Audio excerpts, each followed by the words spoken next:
اور یہ سامنے میرے امام خمینی کا روزہ ہے اور یہ آپ دیکھ سکتے ہیں خمینی کا روزہ.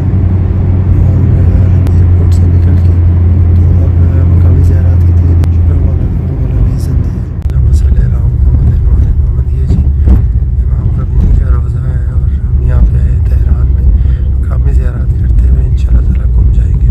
امام خمینی کے روزے پہ آئے اور یہ ہے جناب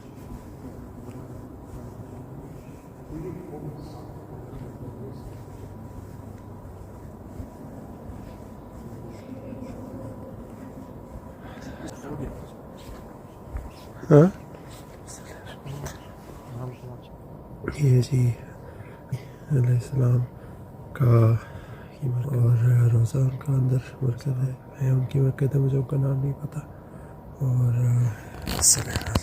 انقلاب جی السلام علیکم ورحمۃ. وسیم بھائی ہیں ہمارے ساؤتھ پنجاب سے اور عرصہ کافی سالوں سے یہاں پر فیملی بھی اب ریسنٹلی ان کی آ گئی ہے. تو یہ مجھے تھوڑی تو آپ پلیز کنٹینیو کریں, اپنی بتائیں تھوڑا سا ان کے بارے میں بھی اور یہاں جگہ کے بارے میں. اپنا مرکز امام خمینی ہے.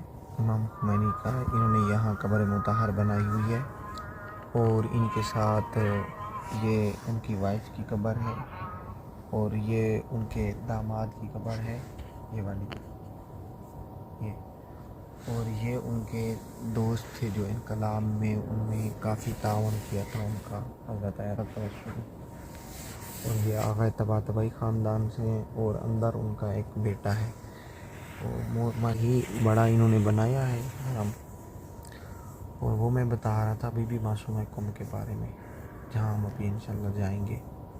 بہت سی روایات ہیں, جیسے جناب ختیجہ الکبریٰ نے جناب رسول کا ساتھ دیا, جس طرح جناب سیدہ سلام اللہ علیہ نے مولا علی کا ساتھ دیا, اسی طرح جناب زینب نے امام حسین کا ساتھ دیا, ویسے ہی جناب معصومہ قم نے جناب رضا کا ساتھ دیا. بے شک. اور بی بی کے بارے میں بہت سی روایات ہیں. خود امام جواد فرماتے ہیں کہ جس نے بھی میری پھپھی کی زیارت کی اس پہ جنت واجب ہے. سبحان اللہ سبحان اللہ.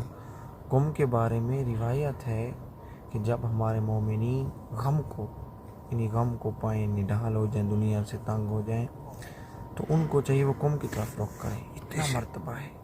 ابھی آپ ہو کے آئے نا دوسری کنٹری سے, آپ کا دل تھوڑا گھر کے لیے اداس ہوگا, ہوتا ہے سفر میں, لیکن جیسے ہی آپ قم میں جائیں گے آپ کو بھول جائے گا.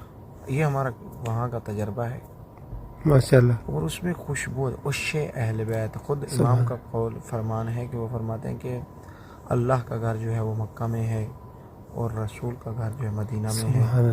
اور اسی طرح نجف جو ہے وہ مولا علی کا گھر ہے. بے شک. اور جو ہمارا ائمہ اطہار کا آشیانہ ہے عش اہل بیت ہے قبلہ جی, وہ قم ہے. سبحان اللہ. یعنی سارے کے سارے جو ہمارا آشیانہ اہل بیت ہے وہ قم ہے. انشاءاللہ ابھی ہم قم جائیں گے, وہاں آپ کو زیارت میں اضافہ کریں اور آپ کی دن دگنی اور رات چگنی جو ہے نا ایک فراوانی ہو. اور ماشاءاللہ جو آپ کا ایک کانفیڈنس ہے اور جس طرح سے آپ بات کرتے ہیں ریسرچ کے ساتھ اور تحمل کے ساتھ, مولا اس میں اور برکت ڈالے انشاءاللہ تعالی. خوش رہیں, شاد و